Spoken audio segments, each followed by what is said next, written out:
येत्या 26 नोव्हेंबर रोजी संपूर्ण भारतात संविधान दिन मोठ्या उत्साहात साजरा केला जाईल. या दिवशी म्हणजेच 26 नोव्हेंबर 1949ला भारतानं संविधानाचा स्वीकार केला होता. तेव्हापासून ते आजवर भारत देश संविधानात दिलेल्या मूल तत्वांवर चालत आलाय. परंतु असे असतानाही भारतीय नागरिकांना संविधान दिन साजरा करण्यामागील पार्श्वभूमी आणि त्यामागील इतिहास माहीत नाहीये. त्यामुळं आज आपण याच विषयी माहिती जाणून घेणार आहोत. सर्वप्रथम आपल्याला हे माहीत असायला हवं की डॉक्टर बाबासाहेब आंबेडकर यांना भारतीय संविधानाचं शिल्पकार म्हटलं जातं. त्यांच्या अमूल्य योगदानामुळे भारताला संविधान मिळालं.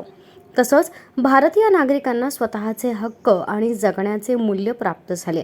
त्यामुळे संपूर्ण भारतीयांसाठी 26 नोव्हेंबर 1949 आणि 26 जानेवारी 1950 या दोन विशेष तारखा अत्यंत महत्त्वाच्या आहेत. कारण की 26 नोव्हेंबर 1949 रोजी बाबासाहेब आंबेडकर यांनी भारताचे संविधान सभेचे अध्यक्ष डॉक्टर राजेंद्र प्रसाद यांना सुपूर्द यांच्याकडे केले होते. त्यानंतर 26 जानेवारी 1950 रोजी संविधानाची अंमलबजावणी करण्यात आली होती. संविधानाची गरज का भासली? ब्रिटिशांच्या राजवटीतून भारत देश स्वातंत्र्य झाल्यानंतर भारतापुढे अनेक मोठी आव्हानं उभी झाली होती.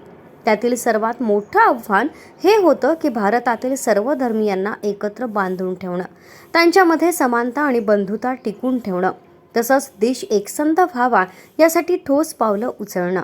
या सर्व पार्श्वभूमीवर संविधानाची निर्मिती करण्याची गरज भासू लागली. त्यानुसार 1946 मध्ये संविधान सभेची स्थापना करण्यात आली.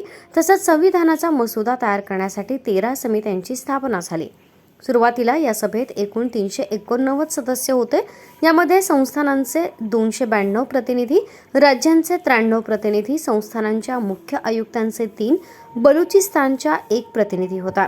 पुढे जाऊन यातून मुस्लिम लीगनं स्वतःला वेगळं केल्यानंतर सदस्यांची संख्या फक्त 299 राहिली. या सदस्यांनी एकत्र येऊन संविधान निर्मितीचं काम हाती घेतलं. भारताच्या संविधानाचे पहिले प्रारूप जानेवारी 1948 चर्चेसाठी मांडण्यात आलं होतं.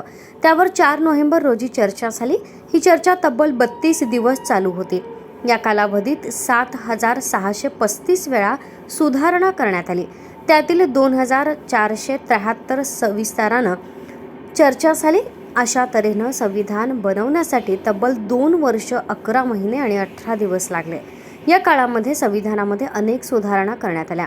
ज्या सदस्यांची नेमणूक करण्यात आली त्यातील अनेक सदस्य आपले काम सोडून निघून गेले, तर काहींनी दिलेली जबाबदारी पेलली नाही. तसे काहींचे निधन झाले. त्यामुळे शेवटी संविधान बनवण्याची सर्व जबाबदारी बाबासाहेब आंबेडकर यांच्यावर येऊन पडली. परंतु त्यावेळी न डगमगता, कोणताही विचार न करता आंबेडकर यांनी संविधानाची निर्मिती केली. या संविधानाच्या माध्यमातून त्यांनी देशातील प्रत्येक लोकांना भारतीय नागरिक म्हणून संबोधले. तसंच कोणत्याही एका जातीचा, वर्गाचा किंवा समूहाचा विचार न करता सर्वांना समान अधिकार दिले. अखेर संविधान बनवून पूर्ण झाल्यानंतर त्यांनी 26 नोव्हेंबर 1949 रोजी संविधानाची मूळ प्रत राजेंद्र प्रसाद यांना सुपूर्द केली. थोडक्यात या दिवशी भारतानं औपचारिकपणे संविधान स्वीकारलं. पुढे जाऊन हे संविधान 26 जानेवारी 1950 रोजी लागू करण्यात आलं. त्यामुळे 26 नोव्हेंबर हा दिवस संविधान दिन म्हणून साजरा केला जातो.